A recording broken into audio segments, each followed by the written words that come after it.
You booked for San Juan, Puerto Rico? Now you may be going to Nassau, Bahamas, because I have 21 Carnival cruises with an itinerary change.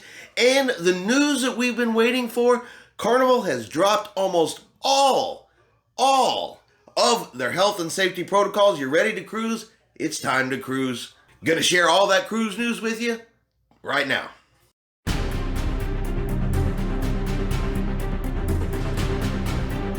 Chris here with High Seas Cruising, and welcome to today's video. First up, we have itinerary changes for the Carnival Mardi Gras. Matter of fact, we have 21 different itinerary changes for the Carnival Mardi Gras, starting this year and going all the way through 2024. So Carnival has released information saying that 21 of their sailings that were scheduled to go to San Juan, Puerto Rico, well, that has been changed, and instead of San Juan, they are now going to be going to Nassau, Bahamas.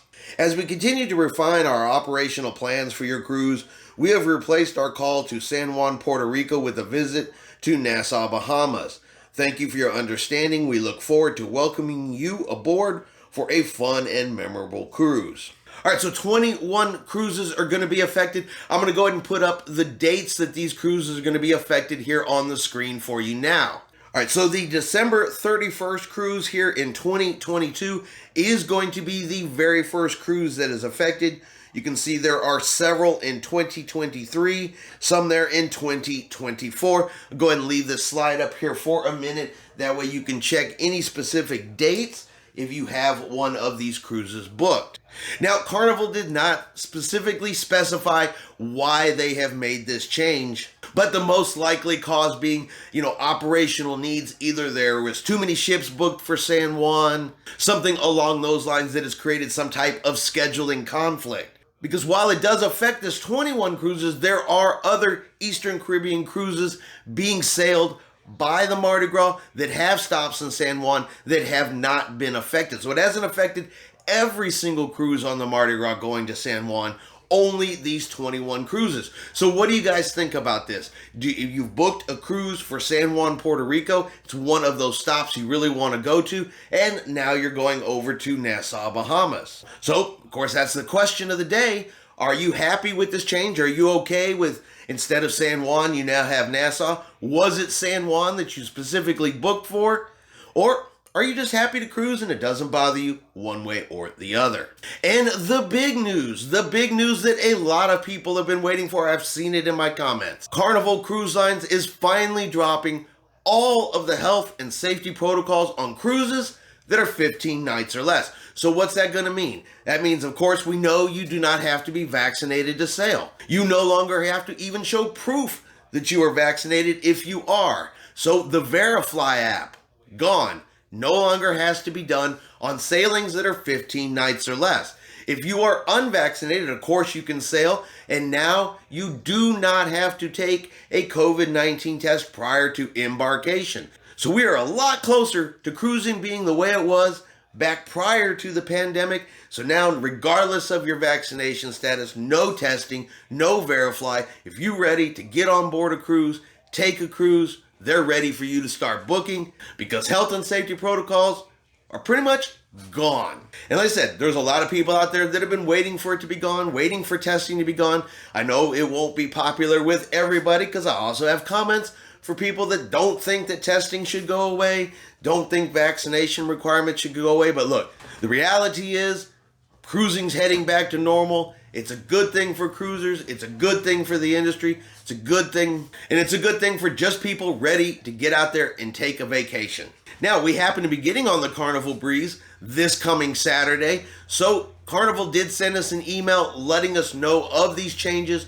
So I'm going to share this with you. That way you can see exactly what Carnival has said about these protocol changes.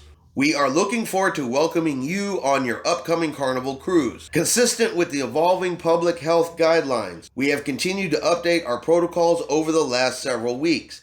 In summary, vaccines, proof of vaccination, and testing for unvaccinated guests are no longer required on cruises of 15 nights or less.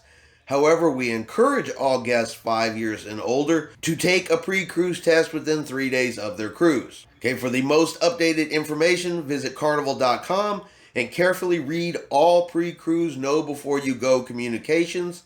Please note a Verifly pass is no longer necessary for check-in. All right, so there you go. No vaccination requirements, no proof of vaccination, no Verifly app, no pre-cruise testing, pretty much no protocols on cruises 15 nights or less. Now, these longer cruises, 15 nights and above, they're going to have their own thing, and it's probably going to vary from cruise to cruise depending on what it is. You're still seeing some stuff pop up on transatlantic cruises. Of course, Australia still has health and safety protocols in place. So you will still see stuff come up every once in a while, but for the majority of cruises, we are now good to go for everybody to get back out there cruising and sailing. We're seeing all the other cruise lines do this. Princess has made changes. All the others are falling in line. And we are finally returning back to a pre-pandemic style cruise. And of course, this comes one day, just one day, after I did all of the paperwork, submitted all of my documentation, filled out everything on the Verifly app for our Saturday cruise, and of course, the next day, now it's not needed. So I won't have to take any of that with me to embarkation. And if you're like me with an upcoming cruise, well, you won't have to take it either. So what do you guys think of these changes? Are you ready to book a cruise? Are you happy that Carnival has finally dropped all of their health and safety protocols? All of us can get back out there cruising. What do you guys think? Good thing or a bad thing? Let me know in the comments below. And that's going to be your cruise news for today. If you have enjoyed today's video, do me a favor and hit that like button. If you haven't done so yet, do me a favor and hit that subscribe button. It is free to do so. Helps our channel grow. Let you know anytime we put out a new video. Hope everyone out there is having a really great day. And like always, we will see you out on the high seas.